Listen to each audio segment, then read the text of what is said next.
असल हमारे टोट का छोटा सा एक पठान हूँ, तो वह बहुत भूख लग रही और अब सोचो कि जेब में 5 रुपया है और पेट ही तो भरना है।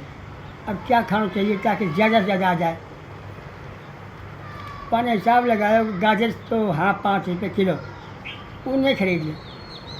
पठान ने 5 किलो गाजर खरीदी और चले गए लेके कहीं दूर जंगल में बैठ के खाना शुरू कर दी। खाते खाते जब फुल हो गो तो कि अब गुजारा हो जाएगा। अब दूसरे दिन भी यही हाल हुआ को। अब पैसा भी ना, भूख बहुत तंग कर दी। भूख, हाँ सच, जब वो गाजर खा चुका ना, 5 किलो में ढूंढ ढूंढ के अच्छी खा ली, फिर उसने पठान ने उसके ऊपर पेशाब कर दिया गाजर के ऊपर। वो सबसे बेकार है, तो ढाप गया, तो रच गया कि भूख अब ख़त्म होगी, पेशाब कर दिया। दूसरे रोज़ फिर उसके पास पैसे नहीं थे और खाने में कोई चीज़ नहीं है।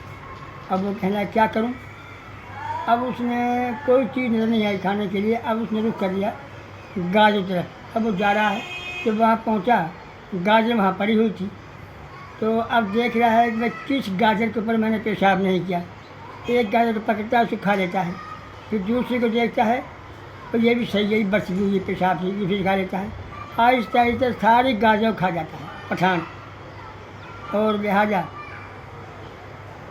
भूख तो ख़त्म होगी, मगर वाने अपने साथ जुल्म करो। तो ये कहो मैं ऐसी है पठानों की। जो कुछ भी है ठीक है, अल्लाह।